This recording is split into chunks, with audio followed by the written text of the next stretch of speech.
Alyssa Farah is the White House Director of Strategic Communications. Thank you for being here with us, Alyssa. This week there's some pretty explosive, New York Post has opened up some pretty explosive emails and pictures of the Biden family, Hunter Biden specifically, but also in it, very disturbing for me, there was some Ukrainian officials thanking Hunter Biden for getting access to the vice president at the time, Joe Biden, his father. What are you hearing? What do you know? Oh, this is very concerning, and the Biden campaign's got some real questions to answer, and I hope that the mainstream media will actually pose those questions. The fact that, weeks after reports came out of Hunter Biden accepting a $3.5 million loan from the mayor of Moscow's wife, we still haven't gotten a basic answer from the campaign about this.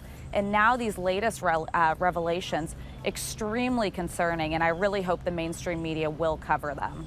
And there was so much going on in years past of President Trump's tape, the Russian collusion, this allegedly, quote unquote, hide your ears, kids, the P tape.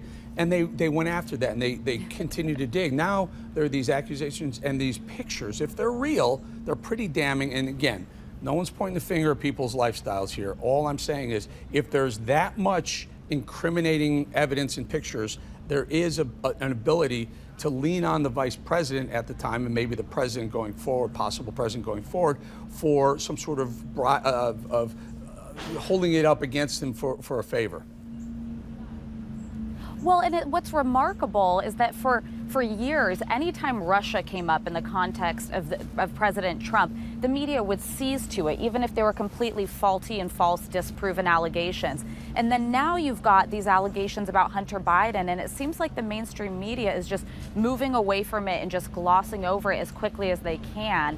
So I hope that these questions get answered. But the other thing I would say is this president and his family have come out under extreme scrutiny since his time in office. Yet his, adult child, senior advisor Ivanka Trump, works for no salary, went away from her very lucrative business to come and serve the American public, to work on women's economic empowerment issues, to work on vocational training for underprivileged students. Yet you have the polar opposite with Vice President Biden's family, who have profited off of his time in office. I think it's a very stark contrast for the American people, and they can see, do you want people who profit off of office, come out of it millionaires, or somebody like President Trump, who was very successful before coming in and took a leave of absence to be able to serve the American public? Alyssa, very quickly, only about a minute or so, a little bit more. Let's talk about the stimulus package, the further COVID-19 stimulus. The Republicans in the White House have come up from $1.4 trillion to $1.6, $1.8 trillion. Nancy Pelosi getting in fights with none other than Wolf Blitzer, who asked the pertinent questions. Isn't $1.8 trillion better than nothing at all? Because they seem to want to stay firm at their $2.4 trillion ask. Your thoughts? Oh, absolutely. Speaker Pelosi's in an untenable position. She and the Democrats have dug in at the $2.2 trillion when this White House and President Trump have agreed and moved up the number because we just want to get aid to hardworking Americans.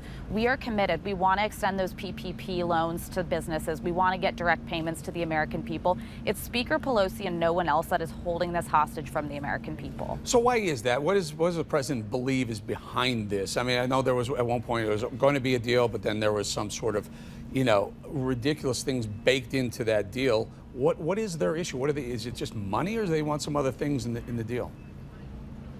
A couple of things. I mean, I think to some degree it's partisan politics. The speaker doesn't want to hand a win to the president before the election day, but unfortunately what she's doing is leaving hardworking Americans in the lurch because of that. And then in addition to that, she's wanting significant, essentially, bailouts for poorly run Democrat cities, that these would be related to costs unrelated to COVID, just simply that have been mismanaged for decades, and wanting to work that aid into the stimulus package. And it's the president's position, we can deal with that down the road, but it is not the time right now in a once-in-a-100-year pandemic to be dealing with years of systemically poorly run cities by Democrats. Such a swampy place, that D.C. swamp. Pelosi trying to stick her little pet projects into some COVID relief where the American people are really, really struggling and need some relief. Alyssa Farah, I'm going to say thank you very much for your time today. Thank you.